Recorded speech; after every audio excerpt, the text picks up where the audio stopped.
Assalamualaikum warahmatullahi wabarakatuh. Selamat pagi pemirsa. Halo Angel, selamat pagi. Selamat pagi Kevin, selamat pagi pemirsa. Ada yang istimewa di pagi ini. Iya, selamat Hari Batik Nasional untuk kita semua pemirsa. Luar biasa ini ya. Kita pakai batik-batik yang cerah dan indah gitu ya, representasi dari Indonesia. Yang memang juga ini awal mula batik berdiri ya. Memang untuk batik ini kan sebagai identitas budaya dan kita terus melestarikan kebudayaan Indonesia di seluruh Nusantara, terutama pemirsa yang hadir atau menyaksikan kita di sini ya. Iya, pagi-pagi pasti udah nyiapin batiknya. Betul. Sambil menemani kegiatan pemirsa di pagi hari ini, kami juga hadir dengan beragam informasi menarik lain. Bersama saya, Angelica Devagal. Dan saya Kevin Bakan. Inilah Lintas iNews Pagi selengkapnya.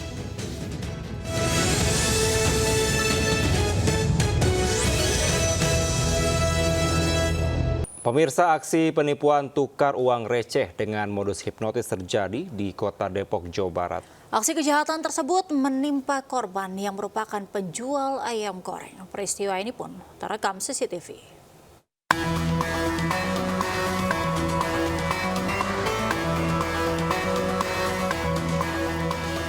Aksi penipuan dengan modus hipnotis meresahkan warga Utan Jaya, Cipayung, Kota Depok, Jawa Barat. Dalam rekaman CCTV, 2 orang pemuda melancarkan aksi hipnotis dengan menargetkan penjual ayam goreng. Pelaku berpura-pura hendak menukarkan uang receh sebesar Rp850.000 dengan uang kertas. Sementara pelaku lain menunggu di sepeda motor. Korban pun langsung memberikan uang sesuai yang diminta pelaku. Namun saat pelaku pergi, uang pelaku dihitung hanya sebesar Rp180.000.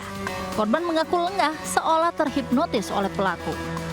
Pas itu yang kecil manggil, habis itu tahu udah langsung ngasih gitu. Jumlahnya 850, pas dihitung cuma ada 180.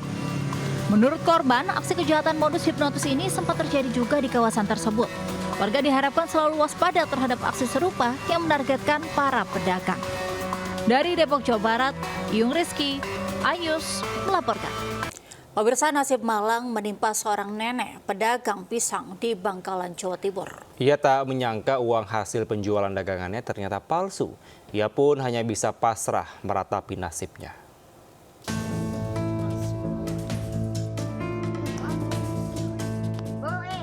Seorang lansia penjual pisang di Pasar Blega, Kabupaten Bangkalan, Jawa Timur, hanya termenung dan meneteskan air mata saat mengetahui uang yang diterima dari hasil penjualan ternyata palsu. Nenek tersebut baru mengetahui dirinya tertipu setelah uang pecahan Rp50.000 yang diterima diperiksa pedagang lain. Sang nenek pun sudah tak ingat saat ditanya ciri-ciri fisik pembeli. Beruntung sejumlah warga dan petugas pasar bersimpati dan urunan untuk mengganti uang palsu tersebut. Dan juga kepada masyarakat yang menjadi korban, kami mengimbau untuk segera melaporkan ke petugas kepolisian terdekat atau ke Polres Bangkalan agar petugas bisa melakukan penyelidikan berkaitan dengan hal tersebut, sehingga peredaran uang palsu bisa dicegah dan ditangani dengan baik. Diduga pelaku sengaja menyasar lansia yang mulai mengalami keterbatasan penglihatan untuk melancarkan aksinya. Masyarakat pun diimbau segera lapor polisi jika alami kejadian serupa, serta waspada dengan maraknya peredaran uang palsu ini. Dari Bangkalan, Jawa Timur, Taufik Syahrawi, iNews melaporkan. Pemirsa, seorang pria nekat mencuri saat sejumlah keluarga pasien tengah tertidur lelap di sebuah musola rumah sakit di Jombang, Jawa Timur. Akibatnya uang tunai sebesar Rp2 juta serta ponsel raib dibawa pelaku.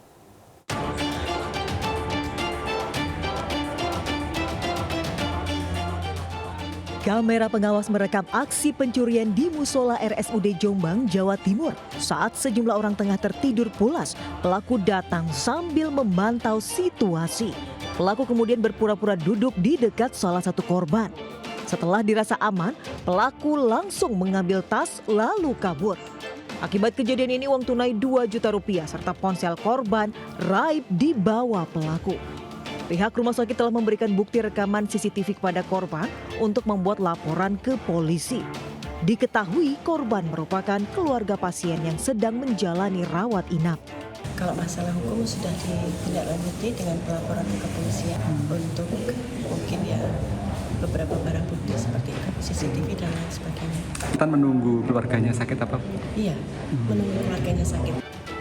Pihak rumah sakit pun mengimbau para keluarga pasien agar lebih berhati-hati saat membawa barang berharga di lingkungan terbuka di rumah sakit. Dari Jombang, Jawa Timur, Mukhtar Bagus, iNews melaporkan. Pemirsa, viral di media sosial sebuah genset sound system yang diangkut truk terbakar di Desa Purwosari, Kabupaten Pasuruan, Jawa Timur. Diduga lokasi penyimpanan sound berdekatan dengan bahan yang mudah terbakar.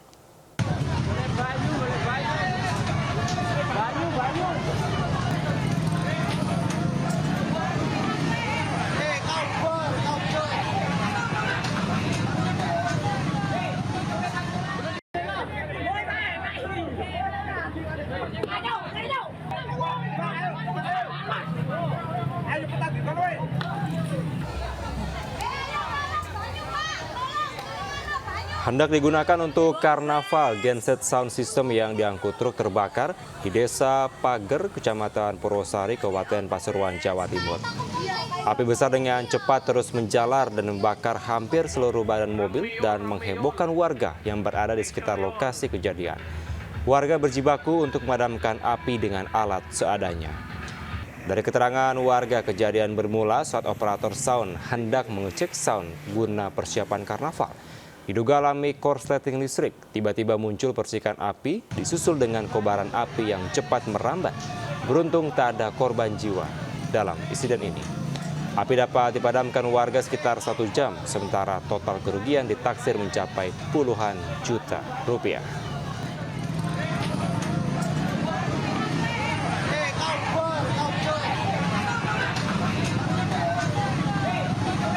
Dituduh memberi keterangan palsu terkait sengketa kepemilikan unit apartemen di kawasan Jakarta Selatan. Seorang ibu justru ditangkap penyidik Polda Metro Jaya hingga mengalami luka lebam di bagian tangan. Ya, sang putri yang tidak terima dengan perlakuan yang dialami ibunya menangis saat mengadu ke kantor Komisi Nasional Hak Asasi Manusia atau Komnas HAM di kawasan Menteng, Jakarta Pusat. Sesuai dengan kewajiban kami berhak melakukan upaya paksa karena ibu yang pertama sudah masuk dalam DPO kami, yang kedua ibu tadi berusaha melarikan diri. Ike Farida, seorang ibu pemilik satu unit apartemen di kawasan Jakarta Selatan, sempat bersitegang dengan penyidik Polda Metro Jaya saat akan ditahan paksa. Wanita ini sebelumnya diamankan penyidik di area Bandara Soekarno-Hatta beberapa waktu lalu hingga videonya viral di media sosial. Penangkapan dan penahanan Ike Farida diduga terkait persoalan sengketa unit apartemen di kawasan Jakarta Selatan yang telah dibelinya sejak 12 tahun lalu. Tak terima, sang ibu diperlakukan kasar saat penangkapan hingga bagian tangannya mengalami luka lebam. Alia Hiroko Oni, putri kandung Ike Farida, Selasa siang mendatangi kantor Komnas HAM di Jalan Latu Harahari, Menteng, Jakarta Pusat. Kedatangan Alia dengan didampingi tim kuasa hukum guna melayangkan aduan terkait dugaan pelanggaran HAM yang dilakukan penyidik terhadap ibunya. Alia bahkan tak mampu menahan tangis saat menceritakan kejadian yang menimpa ibu tercintanya, di mana sang ibu ditangkap secara paksa oleh puluhan petugas kepolisian di Bandara Soekarno-Hatta saat baru tiba dari Singapura. Saya kaget, saya bilang saya berusaha untuk kirim surat ke pengadilan, saya kirim surat ke jaksa, saya bilang saya jamin mama saya nggak akan melarikan diri, saya jamin mama saya nggak akan ngilangin barang bukti. Tolong tangguhkan mama saya, tolong biarkan mama saya itu bebas. Saya bilang seperti itu karena saya nggak tega, Pak, itu mama saya. Kalau saya bisa gantiin tempatnya, saya akan gantiin, Pak. Tetap nggak bisa juga jawaban dari penyidik? Nggak ada, sampai sekarang surat kami nggak dibalas. Surat kami nggak dibalas sama sekali. Menurutnya, penangkapan yang dilakukan penyidik Polda Metro Jaya tanpa alasan yang jelas, karena unit apartemen yang disengketakan PT Elite Prima sudah dibelinya sejak 12 tahun lalu. Bahkan Ike Farida telah memenangkan 9 persidangan terkait sengketa kepemilikan unit apartemen tersebut. Alia berharap Komnas HAM dapat segera melakukan investigasi terkait adanya dugaan pelanggaran HAM dalam aksi penangkapan Ike Farida. Alia berharap ibunya yang tengah menjalani masa penahanan di Rutan Pondok Bambu bisa segera dibebaskan. Dari Jakarta, Rani Sanjaya, iNews melaporkan. Pemirsa, miris siswa-siswi SMP Negeri 60 Bandung harus belajar beralas terpal di pelataran sekolah dasar. Kondisi ini terjadi sejak 6 tahun terakhir karena sekolah tidak memiliki gedung sendiri.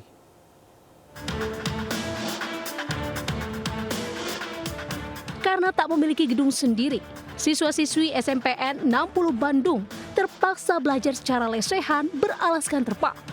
Kegiatan belajar mengajar ini pun dilakukan dengan menumpang di pelataran sekolah SDN Ciburui. Selama 6 tahun ini, SMP Negeri 60 Bandung tidak memiliki gedung sekolah sendiri. Para siswa harus bergiliran untuk mendapatkan ruangan kelas. Kondisinya ini tentunya merugikan para siswa karena harus belajar dengan kondisi tidak nyaman. Belum lagi jika hujan tiba-tiba turun. Kami ada 2 kelas di luar kelas, dikarenakan memang jumlah ruangan itu ada 7 dan itu pun punya SDE, sedangkan kami ada 9 rombel, sehingga yang 7 bisa di ruangan, yang 2 ruangan di lapang sebelah sana. Itu sejak kapan, Bu? Dari, sebentar, kalau kita berdiri 2018 ya Pak. Pihak sekolah, terutama siswa dan guru, berharap segera mendapatkan gedung sekolah sendiri. Hal ini agar para siswa dapat fokus belajar. Pihak sekolah mengaku sudah mengajukan permohonan ke Dinas Pendidikan, namun belum ada tanggapan. Dari Bandung, Jawa Barat, Billy Maulana Fikran, iNews melaporkan. Pemirsa, instalasi kabel provider internet semrawut membahayakan pejalan kaki di Bekasi, Jawa Barat. Warga berharap instansi terkait segera menertibkan kabel yang ganggu kenyamanan.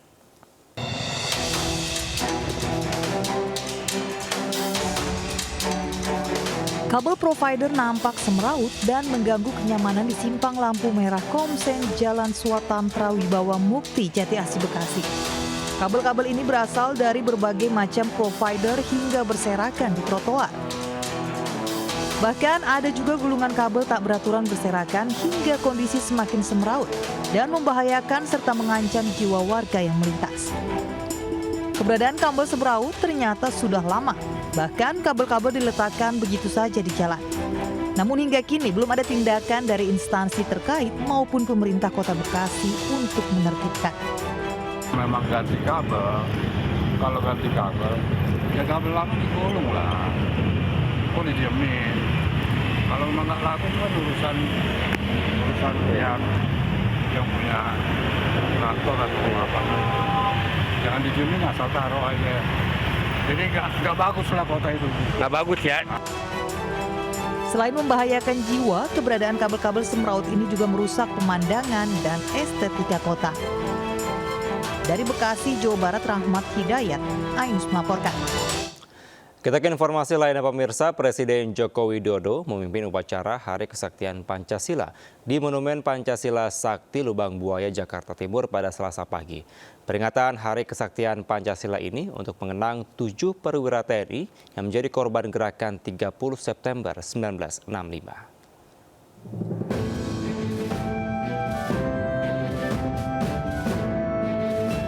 Upacara Hari Kesaktian Pancasila di Monumen Pancasila Sakti Lubang Buaya, Jakarta Timur berlangsung hikmat. Upacara dimulai pukul 8 pagi, dipimpin langsung Presiden Joko Widodo yang bertindak sebagai inspektur upacara. Komandan Resimen 1 Pelopor Pas Brimob 2, Kor Brimob Polri, Kombes Pol I Ketut Gede Adi Wibawa bertugas sebagai komandan upacara. Sedangkan Brigjen TNI Edi Saputra, Kepala Staf Pemandu Garnisun Tetap 1, bertugas sebagai perwira upacara. Rangkaian upacara diawali dengan mengumandangkan lagu kebangsaan Indonesia Raya, dilanjutkan mengheningkan cipta yang diikuti oleh seluruh peserta upacara. Berikutnya pembacaan teks Pancasila oleh Ketua MPR RI Bambang Susatyo, pembacaan teks pembukaan Undang-Undang Dasar 45 oleh Ketua DPD RI Lanyala Mataliti, kemudian pembacaan dan penandatanganan Ikrar Kesaktian Pancasila oleh Ketua DPR RI Puan Maharani. Upacara diakhiri dengan pembacaan doa oleh Menteri Agama Yakut Khalil Qomas. Usai upacara, Presiden beserta rombongan meninjau sumur lubang buaya yang menjadi tempat ditemukannya 7 jenazah perwira TNI korban kekejaman gerakan 30 September 1965. Ketua DPP PDIP Puan Maharani pun terlihat akrab dengan Presiden Joko Widodo serta Presiden terpilih Prabowo Subianto. Dari Jakarta, Muhammad Zulhilmi, Rizky Julianto, iNews melaporkan. Pemirsa, isu pertemuan Ketua Umum PDI Perjuangan Megawati Soekarnoputri dan Presiden terpilih Prabowo Subianto bakal terjadi dalam waktu dekat. Ketua DPP PDIP Puan Maharani memastikan kedua belah pihak sangat ingin bertemu dan tinggal menunggu momentum. Ditemui usai mengikuti upacara Hari Kesaktian Pancasila, Puan Maharani menyebut pertemuan antara Ketua Umum PDI Perjuangan dengan Presiden terpilih Prabowo Subianto akan digelar secepatnya. Puan pun mengaku hubungannya dengan Prabowo sangat hangat, terlebih saat bertemu langsung. Bahkan menurut Puan, Megawati dan Prabowo sama-sama ingin bertemu. Isu pertemuan Megawati Prabowo semakin kencang jelang transisi pemerintahan pada 20 Oktober mendatang. Hangat begitu dengan Pak Prabowo? Selalu hangat. Jadi kapan direncanakan ya, apa sih rencananya? Selalu ketemu, tadi ketemu. Pertemuan antara Bu Mega dan Pak Prabowo sudah ada? Secepatnya, ya. Setelah pelantikan atau sebelum pelantikan? Secepatnya, ya. Secepatnya. Sudah ingin gitu ya, Bu ya? Memberikan lampu hijau, Mbak. Semua beliau berdua sangat berkeinginan, ya. Kasih. Pemirsa, Presiden terpilih 2024-2029 Prabowo Subianto hadir mendampingi Presiden RI Joko Widodo dalam acara pelantikan anggota DPR RI terpilih di Gedung Nusantara, Komplek Parlemen Senayan, Jakarta.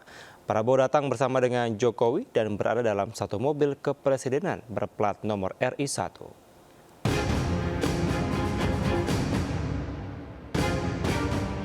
Presiden Joko Widodo dan Presiden terpilih Prabowo berangkat bersama ke acara pelantikan anggota DPR setelah menghadiri upacara peringatan Hari Kesaktian Pancasila di Monumen Kesaktian Pancasila Lubang Buaya, Jakarta Timur. Jokowi nampak keluar dari sisi pintu mobil sebelah kiri, sementara Prabowo keluar dari sisi pintu mobil sebelah kanan. Keduanya juga kompak mengenakan jas, peci hitam, dan pin bendera merah putih yang dipasang tepat di sebelah dada bagian kiri. Jokowi dan Prabowo berjalan beriringan disambut langsung oleh Sekjen DPR RI Indra Iskandar. Keduanya saling bersalaman dan melemparkan senyum dan salam. Selanjutnya, Jokowi dan Prabowo berjalan bersama menuju selasar Gedung Nusantara untuk berfoto bersama-sama dengan Ketua Komisi Pemilihan Umum, Afifuddin, dan sejumlah calon anggota DPR, DPD, dan MPR untuk selanjutnya bersama-sama masuk ke dalam Gedung Nusantara. Tim Liputan melaporkan.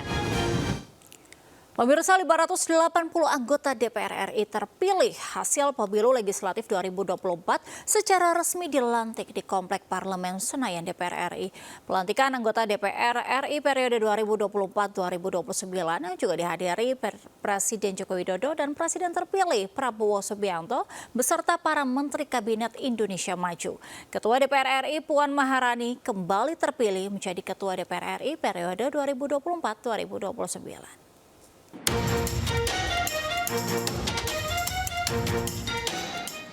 Sebanyak 580 anggota DPR RI periode 2024-2029 secara resmi dilantik Selasa siang. Para legislator ini nantinya akan mengemban fungsi legislasi, pengawasan hingga budgeting. Pelantikan turut dihadiri Presiden Joko Widodo dan Presiden terpilih Prabowo Subianto serta jajaran Menteri Kabinet Indonesia Maju.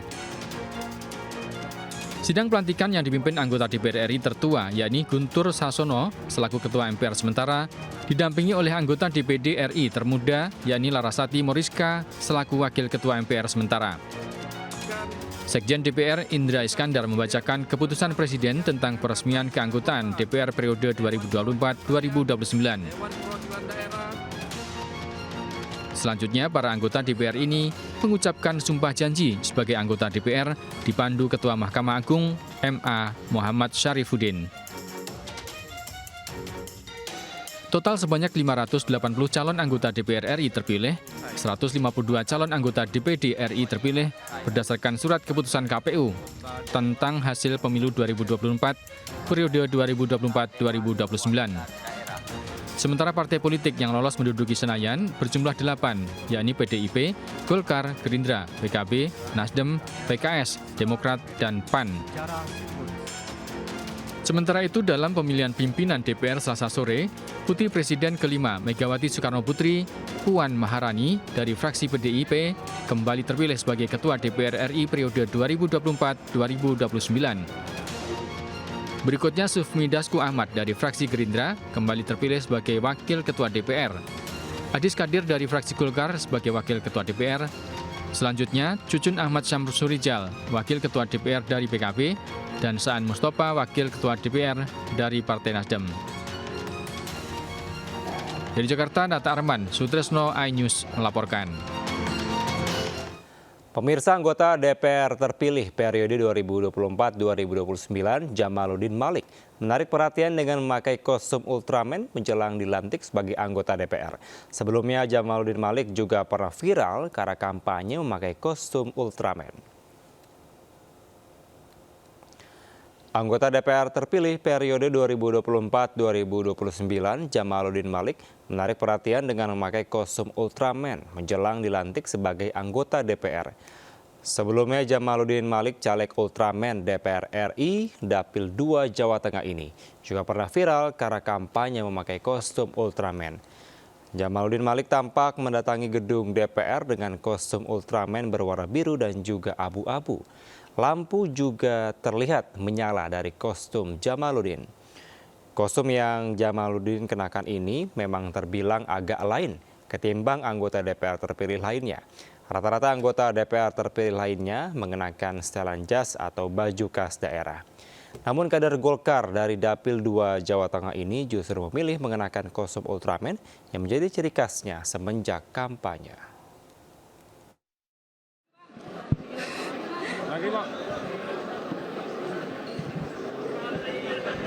Pemirsa, 24 artis resmi dilantik menjadi anggota DPR RI periode 2024-2029. Di antaranya ada musisi Ahmad Dhani, pemain sinetron Verrell Bramasta, hingga pembawa acara Uya Kuya.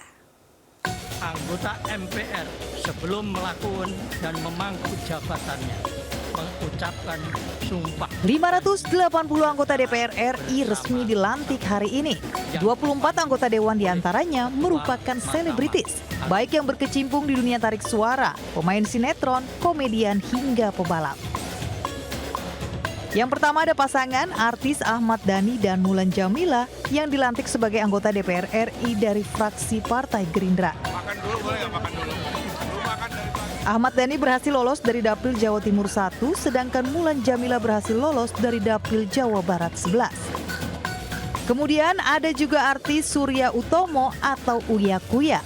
Uya melenggang ke Senayan sebagai anggota DPR RI dari Dapil Jakarta 2, diusung oleh Partai Amanat Nasional atau PAN.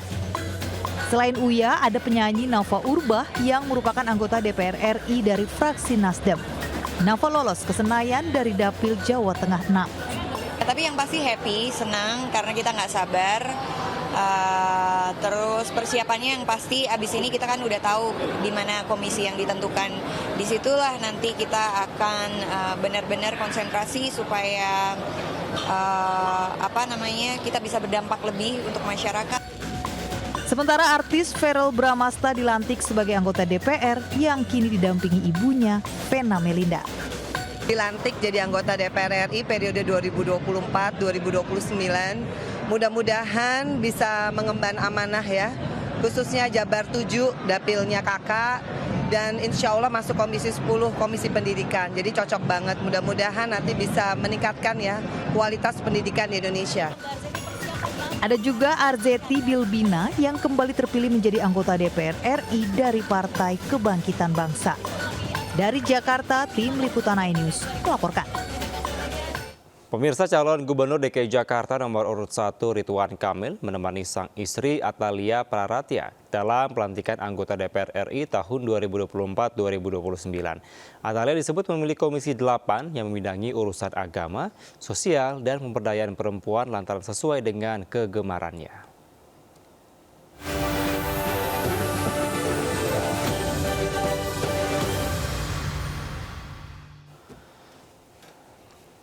Calon Gubernur DKI Jakarta nomor urut 1 Ridwan Kamil menemani istrinya yakni Atalia Praratia untuk menjalani pelantikan anggota DPR RI tahun 2024-2029. RK pun turut memberi wejangan kepada sang istri yang hendak bekerja untuk menjadi wakil rakyat.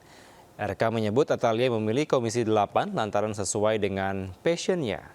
RK menilai jika dirinya terpilih sebagai Gubernur Jakarta, maka komunikasi dengan keluarga, terutama kepada istri di DPR, bisa lebih terjaga.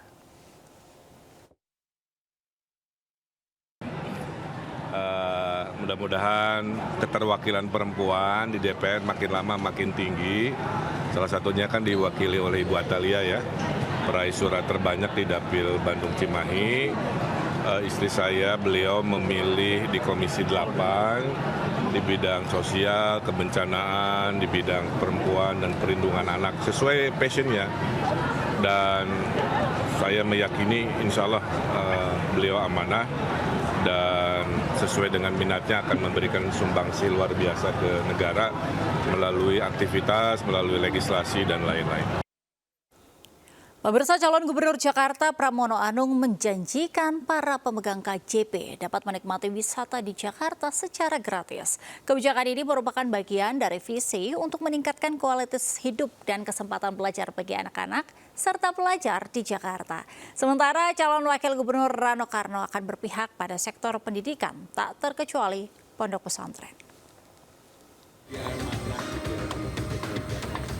Bagi saya ini lebih penting.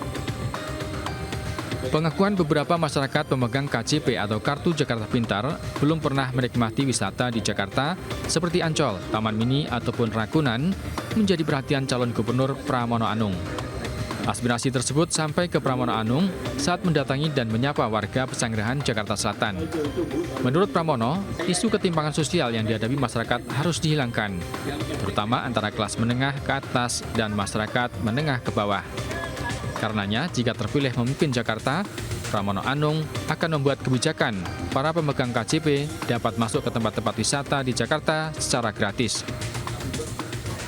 Semakin saya belanja masalah di bawah, persoalan disparitas itu semakin terasa banget. Perbedaan antara masyarakat yang menengah ke atas dan di bawah. Sehingga kembali saya ingin menyampaikan bahwa saya akan lebih banyak untuk di awal pemerintahan kalau saya terpilih untuk menyelesaikan persoalan-persoalan yang ada real di masyarakat.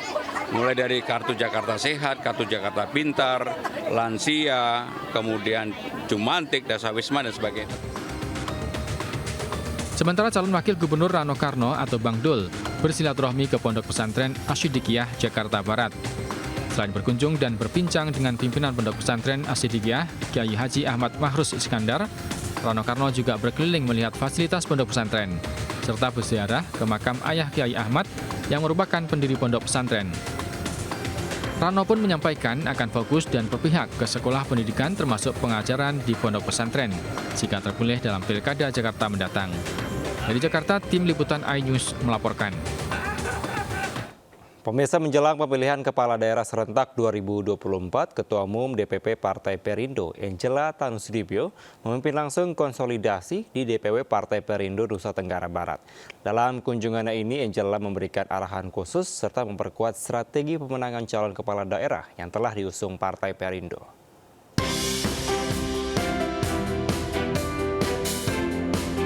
Ketua Umum DPP Partai Perindo Angela Tanusudibyo terus memanaskan mesin partai jelang Pilkada Serentak 2024. Bersama jajaran pimpinan DPP Partai Perindo, Angela Tanusudibyo memimpin langsung konsolidasi pemenangan Pilkada dengan seluruh pengurus dan kader DPW Partai Perindo Nusa Tenggara Barat di Mataram.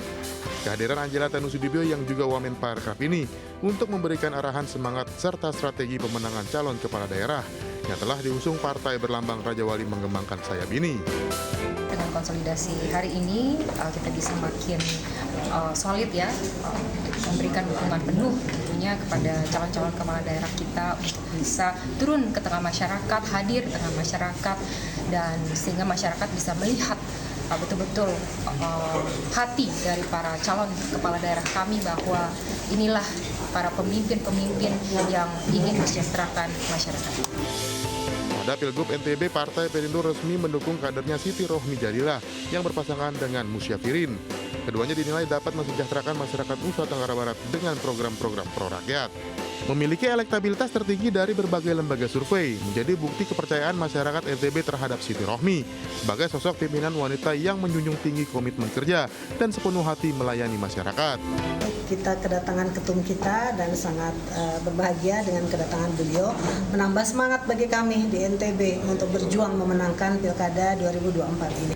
Ketua Umum DPP Partai Perindo mendorong pengurus dan kader untuk memanfaatkan waktu secara maksimal dengan turun langsung ke lapangan menyapa masyarakat.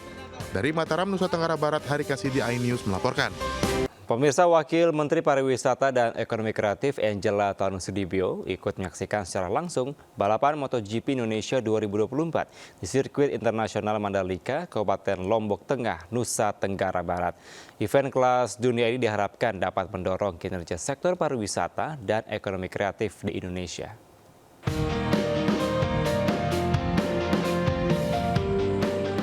Menggunakan setelan kaos putih dengan celana panjang hitam, Wamen Parekraf Angela Tanusudibio tampil elegan saat menonton balapan MotoGP seri ke-15 musim 2024 di sirkuit Mandalika, Kabupaten Lombok Tengah, Nusa Tenggara Barat. Bahkan Angela yang juga Ketua Umum DPP Partai Perindo ini juga berkeliling sirkuit dan meninjau langsung paddock tempat para pembalap beristirahat. Memasuki tahun ketiga gelaran MotoGP di Indonesia terbilang sangat sukses. Event ini mampu mendongkrak kunjungan wisatawan dan mampu mendatangkan ribuan penonton yang memadati sirkuit Mandalika. Bahkan warga Lombok pun ikut meramaikan nonton balapan di luar arena. Mereka yang tidak kebagian tiket rela menonton dari atas bukit di kawasan sirkuit Mandalika. Kalau nonton dari sini, view-nya lumayan. Itu kan terakhir bisa ngadem, bisa bawa makanan juga ya. Bawa makanan enak, bisa bawa karpet. Rame-rame kan mau bawa pacar apa bawa teman apa lumayan. Sementara itu hasil balapan MotoGP Mandalika 2024 dimenangkan oleh pembalap Pramac Racing Jorge Martin yang berhasil finish terdepan serta tampil dominan sejak awal, diikuti Pedro Acosta dan Francesco Bagnaia di urutan kedua dan ketiga. Dari Kabupaten Lombok Tengah, Nusa Tenggara Barat, Emma Widiawati, iNews melaporkan. Pemirsa, 2 kali menjadi korban PHK seorang buruh pabrik pakan di Kota Cilegon, Banten, akhirnya berhasil berternak bebek packing. Ya, dengan modal awal 100 ekor bebek, saat ini sudah ada 500 ekor bebek packing dengan omset 1 kali panen mencapai 5 juta rupiah.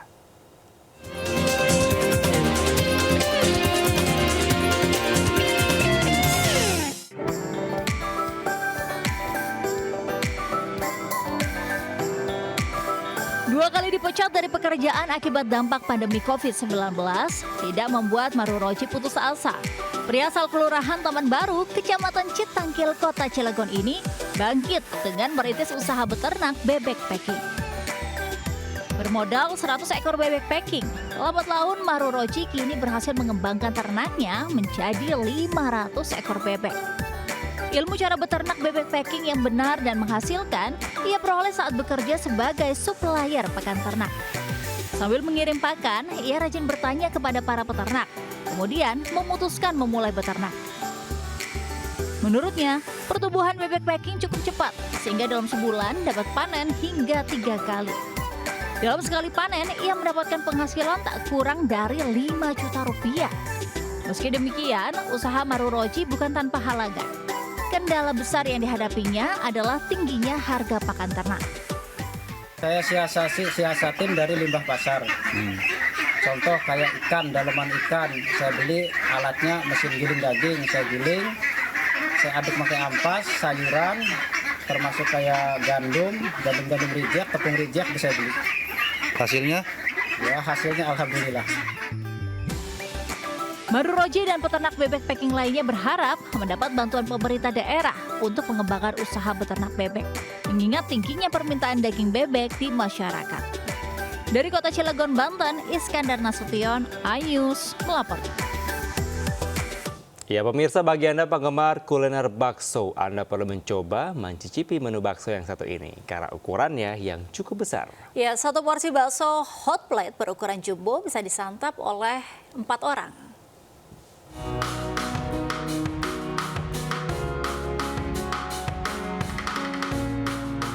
Inilah bakso hot plate yang disediakan di kedai bakso Pajero di Kasongan, Bantul. Bakso berukuran jumbo ini memang menjadi salah satu menu unggulan yang banyak dicari pembeli karena unik dan memiliki rasa yang lezat. di sini terdapat bakso Merapi berukuran jumbo yang di dalamnya berisi jeroan dan bakso urat sapi serta telur puyuh. Bakso merbabu dan bakso mangkok juga menggugah selera.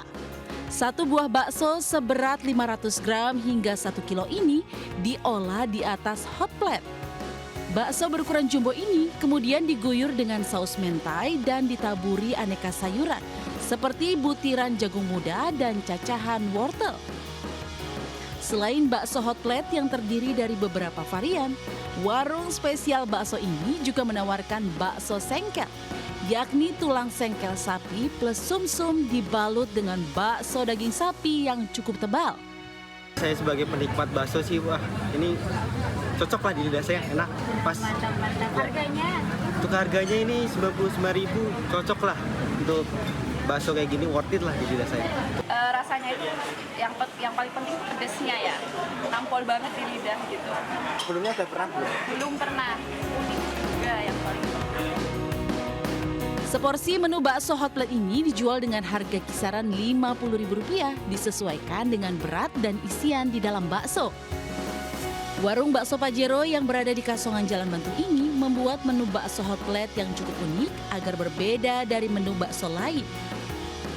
Penyajian bakso di atas hot plate ini juga membuat rasa hangat bakso tetap terjaga hingga suapan terakhir.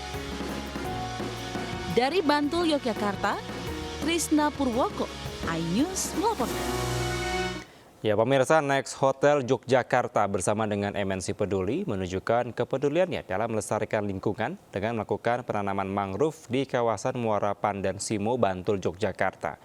Aksi sosial yang dilakukan oleh jajaran manajemen dan karyawan bersama dengan pemuda setempat serta komunitas Ngurip Urip Mangrove Progo untuk mencegah ancaman abrasi di pantai selatan.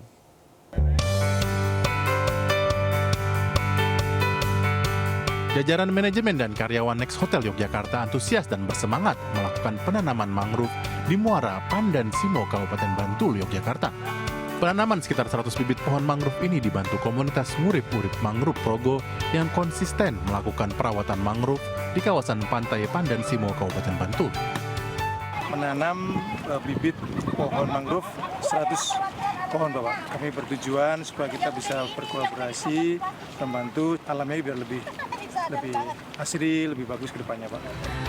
Keberadaan pohon mangrove ini nantinya diharapkan bisa menyelamatkan lingkungan sekitar dari abrasi. Menunjukkan bentuk kepedulian sosial kita di bidang lingkungan sosial. Harapannya kita dapat memberikan dampak positif dalam pelestarian lingkungan, khususnya di daerah Bantul, Yogyakarta. Terima kasih banyak atas kebersediaannya dari Next Hotel yang sudah berkenan hadir di sini dan membantu untuk melestarikan penanaman mangrove di sini. Semoga nanti berkelanjutannya karena mangrove ini sangat penting ya buat ekosistem. Penanaman mangrove ini merupakan salah satu bentuk kepedulian Hotel Bintang 4 di bawah naungan MNC Land Next Hotel Yogyakarta dan juga sebagai tanggung jawab untuk memberikan aksi corporate social responsibility kepada masyarakat. Dari Kabupaten Bantul, Daerah Istimewa Yogyakarta, Trisna Purwoko, iNews melaporkan. Pemirsa, tak pandai membaca aplikasi peta, truk menabrak dan tertimpa pohon besar di kawasan Rawamangun, Pulau Gadung, Jakarta Timur. Meski tidak ada korban, namun kemacetan tidak terhindarkan.